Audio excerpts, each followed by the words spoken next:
नमस्कार, सत श्री अकाल, आदाब आप सबको। आज फिर बात करेंगे क्रोशिया परमिट से रिलेटेड। और जो 2025 में बहुत बढ़िया स्टार्टिंग में चल रहा था, जो पीछे 2024 में जैसे स्टक हुए थे वही हाल अभी फ़िलहाल तो क्रोशिया का भी हो गया है। क्योंकि स्टार्टिंग में बहुत बढ़िया परमिट भी निकले और वीज़ाज भी आए, लेकिन अभी आपने देखा होगा जिन ने जो है जनवरी से पहले अप्लाई कर लिया था तो उनका जल्दी परमिट आ गया था, लेकिन उसके बाद में थोड़े से डिले हुए और अभी ज़्यादा एक बार फिर स्टक से हो गए हैं, रुके हुए हैं परमिट बहुत सारे। और अभी जुलाई चल रहा है, आज के डेट में जो परमिट है वो बहुत कम निकल के सामने आ रहे हैं। लेकिन आने वाले 15 जुलाई से पहले और पूरे जुलाई अगस्त से पहले बहुत सारे जितने भी परमिट रुके हुए हैं, लगभग 70-80% परमिट जो है वो आ जाएंगे।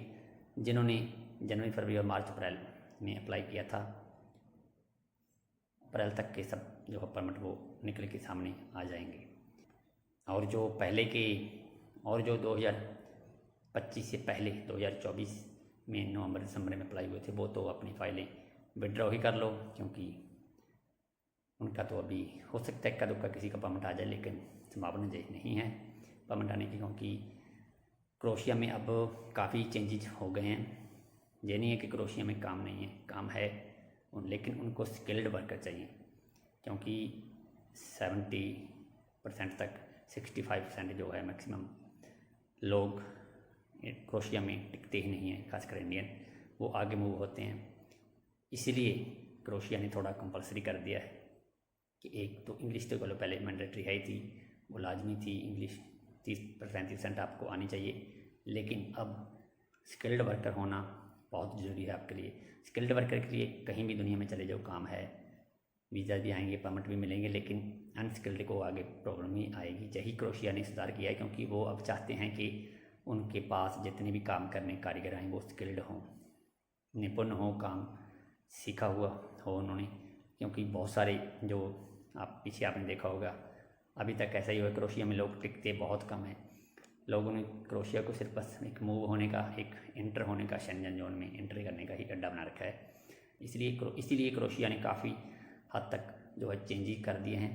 अब उन्होंने ये एक कंपलसरी कर दिया है कि पहले इंटरव्यू होगा कंपनी में, फिर उसके बाद में अच्छी वीडियो जिनकी बनी हुई है और एक जेन्युइन तरीके से जिन्होंने अप्लाई किया हो एक अच्छी कंपनी में, जिसके टैक्सेस वगैरह टाइम पे जा रहे हैं गवर्नमेंट को, तो उसको ही आप परमिट जो है इशू करेंगे। क्योंकि ये क्रोशियन गवर्नमेंट को भी पता है कि उन्होंने जितने बंदों को बुलाना है उनको आगे काम पे भी देना है। ये नहीं है कि आप सबको बुला लिया, परमिट इशू कर दिया और आपको आगे काम ना मिले। काम क्रोशिया में है, लेकिन मिल क्यों नहीं रहा उसकी वजह यही है। जान तो फिर आपके एजेंट में कोई कमी है, वो आपको कैसे कैसे करके घर परमिट वगैरह लगवा देते हैं, आपको सब पता, सब चलता ही है। लेकिन आपको अगर स्किल आता है तो आपको किसी अदर कंपनी में आगे जाके काम मिल जाएगा। लेकिन अगर आपको काम नहीं आता है तो फिर आप फंस जाएंगे, फिर आपको वहाँ पे कोई काम वगैरह नहीं मिलेगा। तो उसी चक्कर में 60-70% लोग तो ऐसे बोलते हैं कि वहाँ पे काम नहीं है। काम है, लेकिन उनको सिर्फ स्किल्ड वर्कर चाहिए, ना कि अनस्किल्ड फ्रेशर नहीं चाहिए। अब बहुत सारे कहेंगे कि बहुत दुनिया जाती है, फ्रेशर जाते हैं। मैं ये नहीं कहता कि फ्रेशर के लिए कि वो लक पे भी डिपेंड है। फ्रेशर जाते हैं, कुछ भाई बहन तो ज़्यादातर तो मूवी होते हैं आगे। फ्रेशर जाके कुछ में लगन होती है, वहाँ पे काम सीख लेते हैं। कईयों को वैसे चलो सिक्का जम जाता है कईयों का वहाँ पे जाके कि उनको काम मिल जाता है। लेकिन सबको ये ज़रूरी नहीं है कि वहाँ पे काम मिल जाए, चाहे आप स्किल्ड हो। स्किल्ड को भी कई बार कंपनी को क्या है, क्योंकि कंपनी को कई बार बंदे की ज़रूरत होती है, वो आपका परमिट इशू कर देते हैं, लेकिन बाद में उनका रिजेक्शन जाने का यही कारण होता है कि कंपनी को अगर 10 बंदे चाहिए तो उनको उसमें से 7 लोगों को वो आउट ऑफ कंट्री हायर करेगी, 3 कंट्री से ही अपने हायर कर लेगी, क्रोशिया से ही। इसलिए वो बाद में आपके रिजेक्शन भी आ जाती है। तो आप मेल वगैरह आप करके जहाँ अपने एजेंट से कॉन्टैक्ट करके पहले ये पूरा जांच परख के ही सबमिशन करवाया करें VFS में। आपका परमिट तो चलो इशू हो गया, लेकिन कई बार होता क्या है 120 दिन 150 दिन तक जो जो वीज़ाज जो स्टैंप होकर नहीं आते, तो उसका रीज़न कई बार ये भी होता है कि मेल वगैरह जो है कंपनी आगे चेक नहीं करती। क्योंकि जब तक HR या कंपनी जो है आपको, आपका ऑनर जो आपको बुला रहा है, कंपनी का ऑनर क्योंकि जब तक कंपनी ये वेरीफाई नहीं करेगी कि हाँ हमें बंदे की ज़रूरत है, तब तक जो है VFS वीज़ा जो है आपका वो क्लियर नहीं करके देगी एम्बेसी।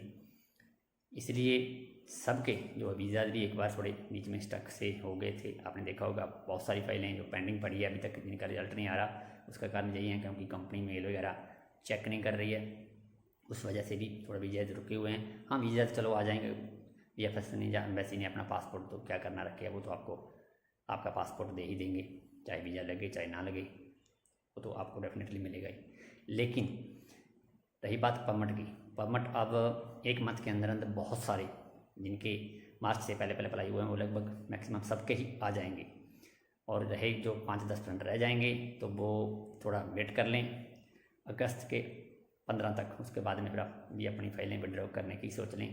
आगे हो सकता है आपका परमिट ना आए, क्योंकि क्रोशिया में अभी पहले इलेक्शन वगैरह बीच में काफ़ी हॉलीडेज़ आई थी, लेकिन अब जो है काम कंटिन्यू हो गया है। सो अब क्रोशिया में निरंतर काम होगा और आप सबके परमिट आपको जल्दी देखने को मिलेंगे।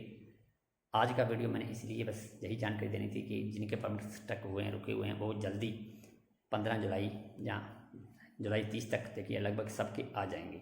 तो आप भी कमेंट करें जिन जिन के बहन भाइयों का परमिट निकल के आया है, या इक्का दुक्का चलो किसी का पहले 2024 का रुका वो परमिट भी आ सकता है, कोई बड़ी बात नहीं है, कदा आ जाता है, लेकिन वो लक पे डिपेंड है। 95% तो नहीं आते, वो उनको फाइल विड्रॉ करने का ही फ़ायदा है जिन्होंने जनवरी से पहले पहले अप्लाई किया हुआ है। तो आज की वीडियो में बस इतना ही। वीडियो अच्छा लगे तो कमेंट करना, शेयर करना, लाइक करना। Thank you so much, bye bye.